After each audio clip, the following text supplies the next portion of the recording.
लासो फ्याफुला सबैलाई दशौँला जोडी हार्दिक नमन गर्दछु है। आज चाहिँ ढिँडो मुखन गर्न गइरहेको छु। ढिँडो प्लस हल्का फ्राइड राइस अनि प्लेन राइस छ होइन, फ्राइड राइस र यतिकै छ अनि चिकन है हजुर। यसो आज टक्क लाएर ओके गाइस, फर्स्ट बाइट औँठी खोलौँ। खाना खाने बेलामा औँठी लाउनु हुँदैन अरे। फर्स्ट बाइट ढिँडो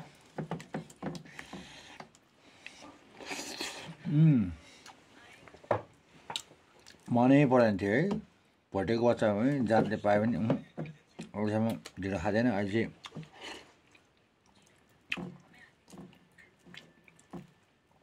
एकचोटि खान थालेको पल्क्यो। पहिला अब ढिँडो खानेहरू भनेर हेप्थे है।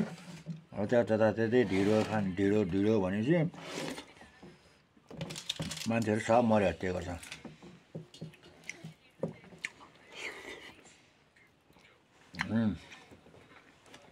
गाउँमा पहिला गाउँ जाँदाखेरि हजुरआमा हुन्थ्यो रहेछ। मेरो नाति आयो धान पिटेर घट्टा गराइचो चामलको भात दिएर भने मेरो नाति चामलको भात भन्न खाँदैन, ढिँडो खाँदैन भनेर भन्नुहुन्थ्यो। हजुरबा त के बुवा मम्मी पनि हुन्न है त। तर लास्ट मिठो हुँदो रहेछ क्या। त्यही भएर पो मान्छेहरू ढिँडो भनेर एकदम अडिलो पनि हुने होइन। यो चाहिँ म जिम गर्ने मान्छेहरूलाई चाहिँ बबाल अडिलो हुन्छ ल डाइट।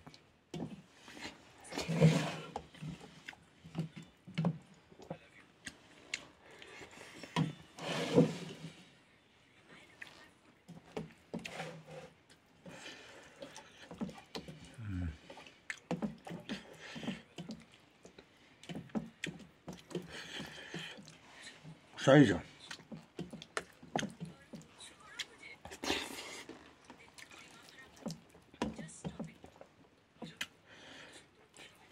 यति मिठो हुन्छ थाहा छैन। ढिँडो थाहा थिएन प्लस खाँदैन भने सानो हुँदाखेरि अब दुधसँग मकैको ढिँडो खाँदाखेरि छिमेकी भयो त्यो दायाँ बाइँ खाँदैन थिएँ।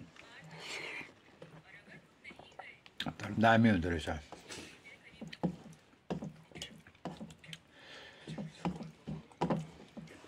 दावटे इट्स फर यु है, तिम्रो नाममा।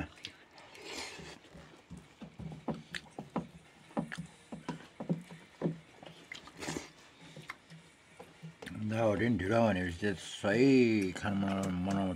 ढिँडो भनेपछि जहाँ पनि खानु पुगिदिन्थ्यो। मेरो साथी एउटा उसैको लागि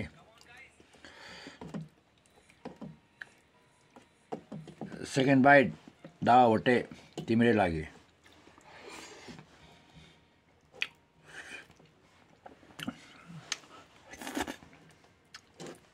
हल्का राइस पनि लिउँ है,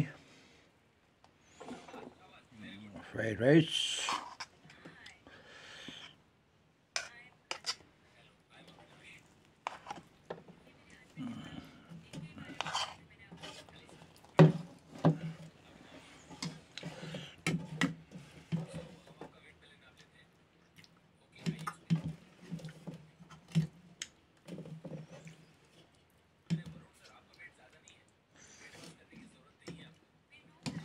त्यो मासुको पिस ठुल्ठुलो मन पर्दैन र त्यही भएर सानो पिस बनाएर खान्छु है। चाहिँ मान्छेहरूले ठुल्ठुलो पिस चाहिन्छ, म चाहिँ सानो पिस क्या चपानी बनाउने।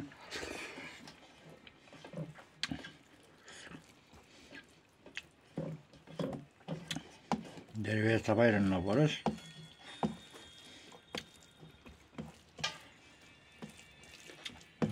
फ्राइड राइसमा हल्का नुन चलेको भएको क्या हो।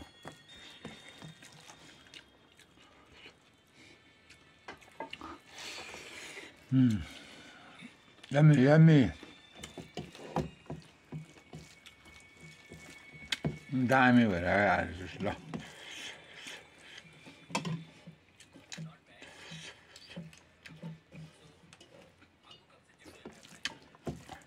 खाना खाएको पनि खाना खाए जस्तै भयो।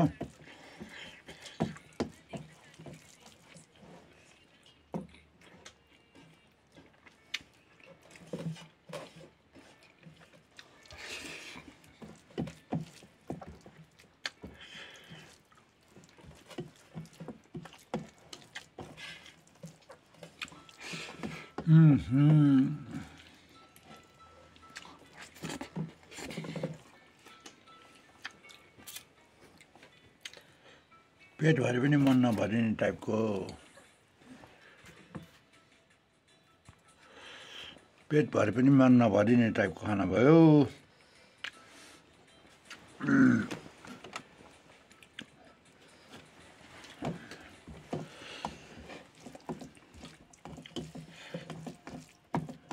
ए भिडियो बनाउँदा आफै अँध्यारो भएर आफै अफ हुने छ, किन हो?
पेट भयो मन भरेन त्यो बबाल।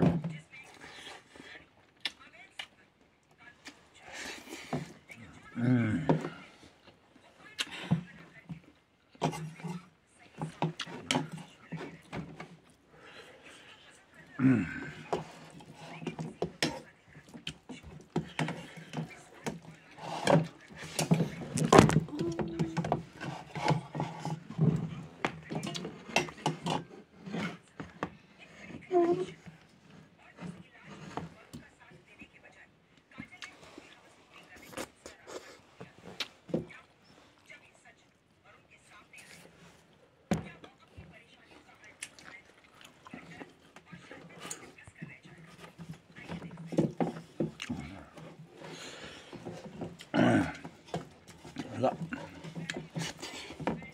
गजब दामी यार, छर्ने बनाउने। पेट त भऱ्यो, मेन चाहिँ भऱ्यो, मन चाहिँ भरेन।